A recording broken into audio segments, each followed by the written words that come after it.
Advice मैं तो मतलब यही देना चाहूंगा कि यार प्रिपेयर करो खुद को और फोकस्ड रहो। फोकस नहीं जाना चाहिए बहुत ज्यादा, और टेंशन नहीं लेनी यार। टेंशन लोगे तो उससे कुछ नहीं होता, टेंशन लेने से नीक बनती चीज है।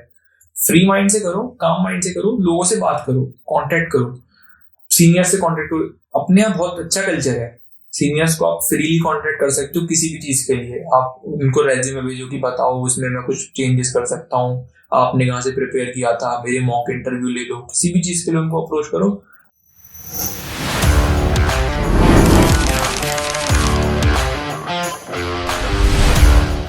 Hello everyone, welcome to my show. और आज हमारे साथ है प्रखर माहेश्वरी, जो कि इको डिपार्टमेंट के, मेरे ही बैच के। तो प्रखर, सबसे पहले थोड़ा सा अपने बारे में बताइए। तो गाइस, जैसा अभी अंकित ने बताया, प्रखर माहेश्वरी, तो मैं I am a fourth year under graduate student in the department of economic science. This year I set for placement, last year I set for internship, so I interned at Futures first. It was a quant intern, and this year I got placed at Indus Insights as an associate. So the summer of next year I'll be joining as an associate. So I'm pretty excited about it. Okay, तो सीधा intern पे आते हैं। तो कौन intern, right? तो इसका क्या मतलब, प्रिपरेशन स्टार्टिंग से शुरू कर दिया था या क्या सीन था इसका? क्वांट की तरफ मेरा जाने का थोड़ा मन हमेशा से था, मतलब पैसा बहुत है उस तरफ। क्वांट साइड अगर देखा जाए तो जो हम सुनते हैं कि इस जगह लगा क्वांट बॉक्स, वर्ल्ड क्वांट, ये वो, तो मेरा बेसिकली जो था प्रोप्राइटरी ट्रेडिंग फर्म है। तो जो ट्रेडिशनल हम क्वांट रोल सुनते हैं उस तरफ नहीं था, एल्गो ट्रेडिंग साइड नहीं था। तो इसका प्रोप्राइटरी ट्रेडिंग फर्म में ये होता है कि फर्म का अपना खुद का पैसा है जो कि वो हमको लगाना है मार्केट में। पूरी स्ट्रेटेजीज बनती है, हर तरह का एनालिसिस होता है, क्वांटिटेटिव एनालिसिस होता है, क्वालिटेटिव एनालिसिस होता है। तो वो सब हमको होके प्रोप्राइटरी ट्रेडिंग में ये होता है। तो बेसिकली वो काम है कंपनी का। तो हमसे तो ऑब्वियसली वो नहीं कराएंगे इंटर्न में, सीधा पैसा नहीं लेंगे। तो हमारे इंटर्न मतलब उन्होंने सिखाया कि मतलब क्या क्या चीजें होती हैं मार्केट में, क्या क्या होता है, कैसे चीजें वर्क करती हैं। तो ये इंटर्न ऑन कैंपस थी?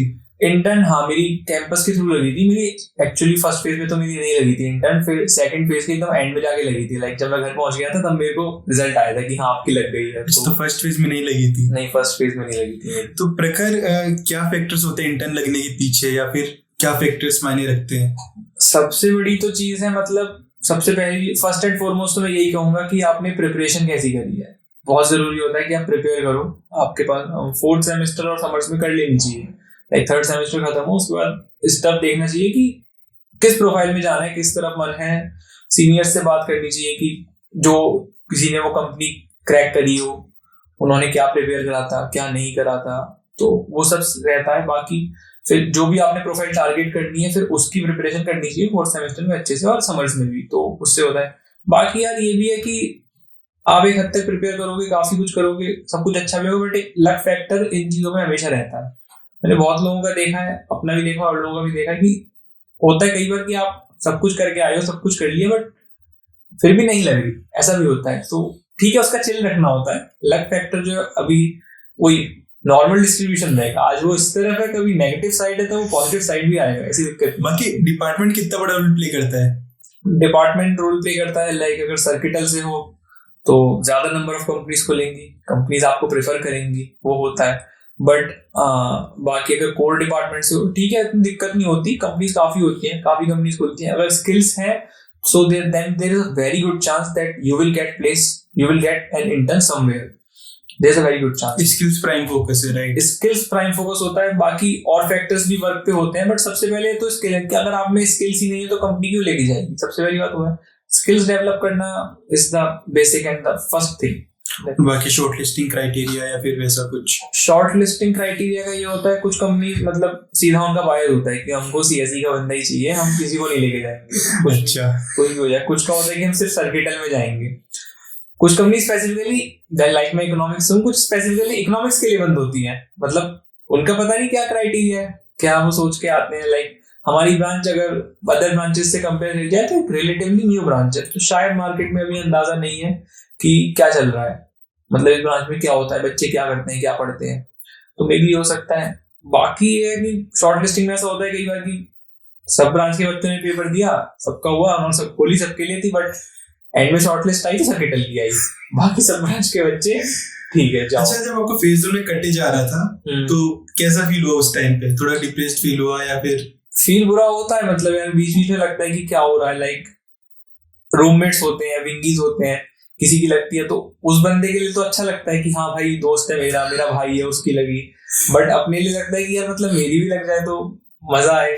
उस टाइम थोड़ा लगता है कि नहीं यार क्या चल रहा है, मैंने भी प्रिपेयर किया था, मेरा मैं भी दे के आ रहा हूँ, बट नहीं होता तो बट उसके साथ कोप अप करना, that's a very important thing. हम लोग जब फर्स्ट ईयर में आए थे तो काफी हाई एक्सपेक्टेशंस थी कि मतलब 1 लाख 1.5 लाख 3 लाख भरी लग जाएगी। तब तो यही लगता था कि मतलब 30-40 लाख का पैकेज तो हो ही जाएगा, इससे कम में तो मैं क्या ही करूंगा। 30-40 लाख का पैकेज होना चाहिए, 1.5-2 लाख महीने की इंटर्न होनी चाहिए। तो इंटर्न ने हमें आईना दिखा दिया था प्लेसमेंट्स का। वो उस टाइम देख गया था कि भाई मतलब जो सोचा था और जो बताया गया था पहले वो तो मतलब नहीं होता।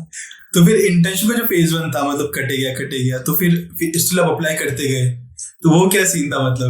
मतलब फिर ठीक है यार, मतलब वो ही है, कर भी कह सकते हो, अब अपना ट्राई दे सकते हो, बेस्ट ट्राई देते रहे। फर्स्ट फेज फिर खत्म हो गया, प्लेसमेंट आ जाता है, तो फिर इंटर्न का फर्स्ट फेज खत्म हो जाता है अक्टूबर नवंबर के आसपास, क्योंकि फिर प्लेसमेंट ऑफिस को भी प्लेसमेंट की तरफ देखना है कि प्लेसमेंट का क्या करना है भाई। फिर जब प्लेसमेंट खत्म हो जाता है दिसंबर में, उसके बाद सेकंड फेज शुरू होता है। तो सेकंड फेज तो हमारा मतलब और भी ऐसा ही था। सेकंड फेज में तो बहुत ही कम कंपनीज थी, मतलब ऐसा लग रहा था कि क्या ये 2-4 कंपनी आई है 2 महीने में, ऐसे थोड़ी ना होगा। बट फिर at the and futures first आई थी, फ्यूचर्स फर्स्ट ने काफी एक अच्छा नंबर रिक्रूट किया था, काफी बड़े चंक में बच्चों को लेके गई थी, तो फिर मेरा भी वही हो गया था क्वांट इंटर्न। अच्छा, फ्यूचर फर्स्ट में थी आपकी? हाँ, मेरी फ्यूचर फर्स्ट में थी। अच्छा, फिर बीपीओ ऑफर नहीं किया उन्होंने? बीपीओ के लिए मैं गया था एक्चुअली, बहुत आगे तक गया था मैं। उसके बाद उनका पूरी इंटर्न के बाद पूरा प्रोसेस था, फिर उन्होंने हमें ऑफिस भी बुलाया था। लाइक हमारी इंटर्न ऑनलाइन थी due to some issues, company बुला नहीं पाई थी हमें। फिर पूरी प्रोसेस के थ्रू गया मैं एट दी एंड, फिर जितने बच्चे उन्होंने बुलाए थे वहां पे सब कुछ अच्छा रहा गुड़गांव में। फिर एट दी एंड एक लास्ट राउंड हुआ, वो ऑनलाइन हुआ था। जब मैं घर आ गया काफी श्योर था कि मेरे को मिल जाएगा। फिर लास्ट राउंड में कुछ ऐसा हुआ कि मतलब फिर नहीं मिला लास्ट राउंड में जाके मेरा कट गया, फिर बाकी लोगों को मिल गया। 2-3 लोग का कटा था यार। पर इंटर्न का सबसे मस्त ये है कि अगर पीपीओ में कन्वर्ट हो जाता है तो बच्चे काफी रिलैक्स हो जाते हैं, फुल अंडे मजे मारते हैं। पीपीओ से बेटर कुछ नहीं है। मतलब फिर वो है ना जो प्लेसमेंट की एक वो बीटी होती है ना, 4-5 महीने आपको फिर से प्रिपेयर करना है, फिर से प्रिपेयर करो, फिर से अपना रिगरसली दो, और फिर से वो लक फैक्टर काम आ जाता है कि फिर से लगेगी कि नहीं लगेगी, वो चीज होती है।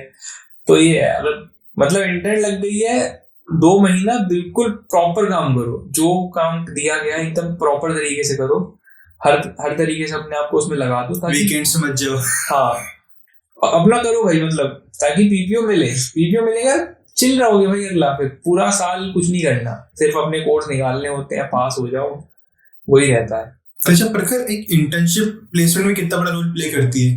इंटर्नशिप मैटर करती है। मतलब इंटर्नशिप ये दिखाती है कि तुम एक कॉर्पोरेट में एक तुम्हारा एक करके आए हो कॉर्पोरेट लाइफ में, तो तुम कुछ वहां सीख के भी आए होगे, वर्क एक्सपीरियंस है तुम्हारे पास 2 महीने का, तो वो मैटर करती है। लाइक आपके रेज्यूमे में दिखेगा आपने कहाँ इंटर्न करी है, कितनी बड़ी कंपनी थी, कौन सी प्रोफाइल थी, वो चीज दिखती है, ये चीज दिखती है। फिर ये है कि उसमें से जब इंटरव्यू में जाओगे उसमें से सीधे क्वेश्चन पूछे जाएंगे। कई बार होता है आपका पूरा जो इंटरव्यू है वो आपके रेज्यूमे पे ही होता है।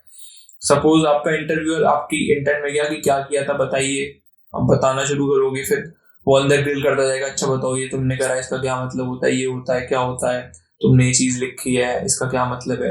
तो वो बहुत ज्यादा मैटर करती है, क्योंकि इंटरव्यू में क्या है, आपकी अगर इंटरव्यू आपका रेज्यूमे बेस्ड है तो इंटर्न आपको एक बहुत अच्छा वो देती है कॉन्वर्सेशन के लिए टॉपिक, तो आप इंटर्न पे पूरा टाइम कन्वर्स कर सकते हो। तो इंटर्न काफी मैटर करती है। इसका मतलब ये थोड़ी कि इंटर्न बहुत ज्यादा जरूरी है? नहीं, ऐसा बिल्कुल नहीं है। मतलब मैं मेरे दोस्तों को जानता हूँ जिनकी, एक मेरा इको कोई फ्रेंड है जिसकी इंटर्न नहीं लगी थी फर्स्ट फेज में भी, सेकंड फेज में भी, बट अभी उसको बहुत प्यारा प्लेसमेंट लगा है, मतलब बहुत ही अच्छा प्लेसमेंट लगा है। अच्छा ओके, तो वापस आते हैं प्रिपरेशन पे। तो क्या क्या अभी प्रिपरेशन रही, क्या क्या सोर्सेज लिए, कब स्टार्ट की? प्रिपरेशन बेसिकली मैटर करता है कि आपको क्या प्रिपेयर करना है, ये इस बात पे डिपेंड करता है कि आप किस प्रोफाइल के लिए जाना चाह रहे हो। लाइक अगर सॉफ्टवेयर के लिए जाना चाह रहे हो तो अलग प्रिपरेशन होगी, आप एनालिटिक्स के लिए जाना चाह रहे हो अलग प्रिपरेशन होगी, फाइनेंस के लिए, कंसल्टिंग के लिए, प्रोडक्ट के लिए किस तरफ जाना चाह रहे हो। तो मेरा बेसिकली जो मन था वो एनालिटिक्स साइड था और थोड़ा कंसल्टिंग साइड भी था। ये मन बना कैसे? पहले से कुछ पता था या फिर कुछ करके देखा? सबसे अच्छा होता है सीनियर से बात करो, प्लस जो आप कोर्सेज करते हो तो उसमें भी आपको एक अंदाजा लगता है, लाइक इकोनॉमिक्स में कोर्सेज होते हैं इकोनॉमेट्रिक्स के, तो मुझे इकोनॉमेट्रिक्स में मजा आता था। और जो एनालिटिक्स का काम जो है वो सेम तो नहीं कहूंगा मैं, सिमिलर रहता है थोड़ा। आपको वही मॉडल्स बनाने हैं, डेटा एक्सट्रैक्ट करना है, डेटा से आपको चीजें निकालनी है। इकोनॉमेट्रिक्स में भी अपन वही करते थे, तो बेसिकली ये है। तो उससे मेरे को लगा कि हाँ इस तरफ मजा आता है। प्लस मेरे को मतलब नॉर्मल मतलब प्रॉब्लम सॉल्विंग मेरी सही है, तो मतलब कंसल्टिंग में ये रहता है कि बिजनेस प्रॉब्लम आपको सॉल्व करनी है। आपका कोई क्लाइंट आएगा, आपको उसकी बिजनेस प्रॉब्लम हैंडल करनी है, उसका कोई रेवेन्यू कम जा रहा है, प्रॉफिट कम जा रहा है, प्रोडक्ट लॉन्च में दिक्कत आ रही है, तो बेसिकली ये रहता है। तो मेरा इन दो फील्ड में ज्यादा मन था जाने का। तो एनालिटिक्स के लिए बेसिकली ये रहता है आपका एप्टीट्यूड अच्छा होना चाहिए। एप्टीट्यूड के साथ कई कंपनीज में इंग्लिश का भी कुछ आता है कि इंग्लिश के भी क्वेश्चंस आते हैं। फिर उसके अलावा पाइथन, मशीन लर्निंग ये होता है। कुछ कंपनी सीक्वल मांगती है, एसक्यूएल, तो इस सब की प्रिपरेशन रहती है। बाकी अगर हम कंसल्टिंग की बात करें तो कंसल्टिंग का लाइक सबसे बड़ा ब्रेड एंड बटर रहता है केस स्टडीज। केस स्टडी मतलब वो आपको कोई एक बिजनेस प्रॉब्लम देंगे और फिर आपको सिंपल सी वो प्रॉब्लम दे देंगे, एक लाइन में बता देंगे, फिर आपको इंटरव्यूअर से एक्सट्रैक्ट करना है कि बाकी पैरामीटर्स क्या है, क्यों हो रहा है, कोई भी चीज है कि रेवेन्यू कम जा रहा है तो रेवेन्यू क्यों कम जा रहा है, तो आपको क्वेश्चंस करने हैं इंटरव्यूअर से। तो काफी इंटरेस्टिंग लगता है केस स्टडी करना, ये होता है उसमें। फिर उसके एट द एंड आपको एक सॉल्यूशन देना होता है कि क्लाइंट क्या करे जिससे उसकी प्रॉब्लम सॉल्व हो जाए। तो कंसल्टिंग में ही रहता है। उसके अलावा गेस्टिमेट्स करने होते हैं, पजल्स करनी होती हैं। पजल्स मिल जाती हैं ऑनलाइन, बहुत सोर्सेज हैं, GFG पे मिल जाती हैं, ब्रेनस्टैलर है, 50CP है, वहां से पजल्स करनी होती है। पजल्स मतलब एनालिटिक्स में पजल्स तो मस्ट है, वो तो बेसिक है। गेस्टिमेट्स भी करने होते हैं कि सिंपल से क्वेश्चन आ रहे हैं गेस्टिमेट में कि लाइक मेरा गेस्टिमेट का एक इंटरव्यू में क्वेश्चन आया था कि फिटजी के एक दिल्ली में एक फिटजी का सेंटर साल का क्या रेवेन्यू होता है। तो आपको नहीं पता, आपने कभी कोचिंग चलाई थोड़ी ना है, बट आपको रेवेन्यू बताना है तो ठीक है, आप सब पैरामीटर्स लेते हो कि ऐसा होता होगा, इतना एरिया होता होगा, इतनी बड़ी कोचिंग है, इतने क्लासरूम होते हैं, हर चीज को आप एक स्ट्रक्चर्ड वे में, एक ऑर्गेनाइज्ड वे में समझाते हो इंटरव्यूअर को। सीधा नंबर नहीं गैस करना कि अच्छा रेवेन्यू कितना होता होगा, 2 करोड़ होता होगा, ऐसा नहीं करना होता। एक स्ट्रक्चर बनाते हो आप पूरा प्रॉब्लम का, उस प्रॉब्लम को स्ट्रक्चर्ड वे में कुछ नंबर्स लेके सॉल्व करते हो, फिर एट दी एंड आप एक आंसर पे पहुंचते हो। ये रहता है अगर हम एनालिटिक्स की बात करें। कंसल्टिंग में मैंने बताया केस स्टडीज का रहता है। तो ये सोर्सेज कहाँ से उठाए आपने कि पर्टिकुलर चीज कहाँ से सीखे? सीनियर से बात करना मेरे ख्याल से सबसे ज्यादा मैटर करता है, क्योंकि जिस बंदे ने निकाला है उसको, तो उसने जो करा है वो मतलब इट वर्क्स। सो पजल्स के लिए जैसे GFG से कर सकते हो और ब्रेनस्टैलर 50CP कर सकते हो। सीक्वल के लिए ऑनलाइन सोर्सेज हैं, IKS W3 स्कूल से काफी अच्छा मतलब सारे फंक्शन सीख सकते हो, क्या होता है कैसे होता है। फिर ऑनलाइन ही प्रैक्टिस कर लो, 50-60 क्वेश्चन कर लो, तो मतलब ठीक ठाक सीक्वल आ जाती है। सीक्वल उतनी ज्यादा मैटर नहीं करती, कुछ कंपनीज पूछती हैं, काफी सारी नहीं भी पूछती, बट ठीक है कर लो तो एक मतलब एक स्किल डेवलप कर रहे हो, अच्छी बात है। उसके अलावा पाइथन ML के लिए सबसे अच्छा होता है प्रोजेक्ट्स, कि आप प्रोजेक्ट कर रहे हो, कहीं से आपने कोई प्रोजेक्ट उठाया और उसको किया। और कोर्सेज भी अपने आप बहुत कोर्सेज ऑफर होते हैं। CS सेमेस्टर में बहुत ज्यादा पॉपुलर कोर्स है, I guess एक सेमेस्टर में 700 बच्चे करते हैं शायद। तो मतलब अगर आपको थ्योरेटिकल वे में जाना है तो कोर्सेज से आप अच्छे से कर सकते हो। ऑनलाइन कोर्सेरा पे भी कोर्सेज हैं, उनसे भी सीख सकते हो। और अगर प्रैक्टिकल वे में जाने की उसका इम्प्लीमेंटेशन क्या है, आपने थ्योरी तो पढ़ ली, उसके पीछे की मैथ्स पढ़ ली, फिर उसको इम्प्लीमेंट भी करना है ना आगे, थ्योरी से काम नहीं। और इम्प्लीमेंटेशन के लिए क्या है, आप प्रोजेक्ट्स कर सकते हो, प्रॉप्स के अंदर प्रोजेक्ट्स कर सकते हो, बहुत अच्छा तरीका होता है। मेरे फ्रेंड्स ने करा है, मतलब सिग्नल प्रोसेसिंग में उन्होंने प्रोजेक्ट्स करे हैं, ऑडियो प्रोसेसिंग में उन्होंने प्रोजेक्ट्स करे हैं, काफी काम आती हैं वो चीजें, तो सीखने का ही रहता है मतलब। अच्छा प्रखर, इसके अलावा अभी जो प्लेसमेंट है उसकी बात करते हैं, तो अभी कैसा सीन रहा प्लेसमेंट्स का? मतलब आपने सोचा था प्लेसमेंट में बैठूंगा या फिर कुछ हायर स्टडीज का मन था? मेरा प्लेसमेंट का ही था, मतलब कि प्लेसमेंट जॉब ही लेनी है। अभी तो मेरा ऐसा मन नहीं था कि मैं हायर स्टडीज के लिए जाऊं। बाकी इस बार मतलब मेरा तो हो गया, like it's good, but I don't think placement उतना अच्छा रहा है। रिसेशन चल रहा है, रिसेशन की वजह से, और मतलब बिलो पार रहा है। जो लोगों की एक्सपेक्टेशंस थी, जो उनकी उम्मीदें थी, जितनी उन्होंने प्रिपरेशन करी थी, बहुत लोगों की अभी तक नहीं लगी है प्लेसमेंट। और काफी ऐसे मैं दोस्त जानता हूँ अपने जिनकी लगी है, बट वो सेटिस्फाइड नहीं है। बट उन्हें यही नहीं पता कि खुश होना है कि दुखी होना है।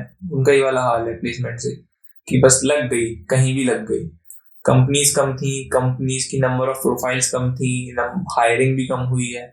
लाइक लास्ट ईयर Y18 के टाइम पे इस टाइम तक लगभग सब प्लेस हो गए थे ऑलमोस्ट, और अभी तो मतलब आई गेस आधे भी नहीं हुए। ये हाल तब है जब IIT में है। हाँ, ये बाहर तो पता नहीं क्या हो रहा होगा। बाहर पता नहीं क्या हो रहा होगा, मतलब बहुत गंदा है। मैं सुना कि और अदर IITs में भी थोड़ा हाल बुरा ही है, बट इस बार अच्छा नहीं रहा है बिल्कुल भी। लाइक मैं खुद मतलब मेरी day 1 पे लग गई थी, बट उसके बाद भी मैं लाइक हॉल 12 में चलता है ना अपना प्लेसमेंट का पूरा प्रोसेस, तो फिर भी मैं वहीं दोस्तों के साथ घूम रहा हूँ, उनकी हेल्प कर रहा हूँ, कुछ किसी भी तरह से, कुछ पैप टॉक दे दो, इंटरव्यू जाने से पहले कुछ खिला पिला दो, उनके बैग लेके घूम लो, या कुछ पढ़ा दो, उनको कुछ याद नहीं आ रहा, कुछ भी कर दो। तो मैं कर रहा था, तो 3 दिन मैंने देखा, और उसके बाद भी प्लेसमेंट, बट वहां देखा नहीं जाता लोगों के चेहरे की इतने मायूस और उदास से चेहरे की, मतलब ऐसा लगता है कि अभी रो ही देंगे, क्योंकि प्लेसमेंट कैसे चलता है रात को, लाइक 1 दिसंबर को रात के 12 से सुबह के 8 चलता है, डे 1.1, फिर डे 1.2 चलता है दोपहर के 12 से रात के 8,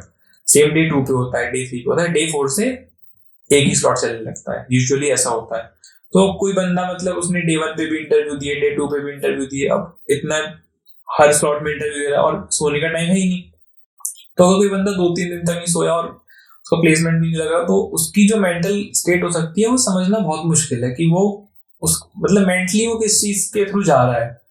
so it's a difficult thing, और इस बार बहुत डिफिकल्ट रहा है काफी लोगों के लिए। मैं जानता हूँ जो बहुत ज्यादा मतलब बहुत प्रिपेयर किया था उन्होंने, उनकी बहुत अच्छी जगह इंटर्न थी, बहुत अच्छी प्रोफाइल थी, उनके पास स्किल्स थी, सब कुछ था, बट दे आर अनप्लेस्ड। आपका एक्सपीरियंस कैसा रहा प्लेसमेंट्स का? मेरा अगर पर्सनल एक्सपीरियंस कहूँ तो मेरा मतलब काफी जल्दी सॉर्ट हो गया था, लाइक डे 1.1 पे मेरी 2 शॉर्टलिस्ट थी। अच्छा, 2 शॉर्टलिस्ट थी? हाँ, मेरी 2 शॉर्टलिस्ट थी। तो एक कंपनी का मतलब ऐसा था, उन्होंने काफी सारे बच्चों को शॉर्टलिस्ट किया था, बट इंटरव्यू के लिए फिर, लेकिन उन्होंने एट द एंड इंटरव्यू बहुत कम बच्चों का लिया था, लाइक ऑलमोस्ट 55 कुछ बच्चे थे, उन्होंने 6 बच्चों का इंटरव्यू लिया था, बाकी उन्होंने किसी का इंटरव्यू नहीं लिया। ऐसा एक कंपनी था। दूसरी कंपनी में गया था, तो उसमें जो उनको पर्टिकुलर स्किल सेट चाहिए था वो मेरे पास नहीं था, तो वो इंटरव्यू मेरा तो नहीं हुआ था। अच्छा, वहां मेरे को पता था कि यहाँ पे तो नहीं होगा। इंटरव्यू में पता चल जाता है आपको कई बार कि होगा कि नहीं होगा, ऐसा बहुत बार होता है, नहीं जवाब दे पाए तो नहीं होगा, ठीक है। तो फिर मैं आके ठीक है नहीं होगा, तो मैं आके सो गया था वापस, 5-6 घंटे सोया। फिर अगले दिन मेरा इंडस में मेरा हुआ है प्लेसमेंट, तो उसका मेरा इंटरव्यू था, उस दिन मेरा 1.2 पे फिर एक ही था, तो फिर मैं गया, मैं ठीक है चलो इसमें ट्राई मारते हैं।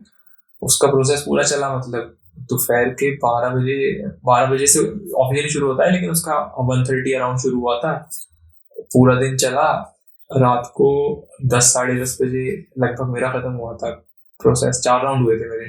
इतना खतरनाक? हाँ, 4 राउंड हुए थे।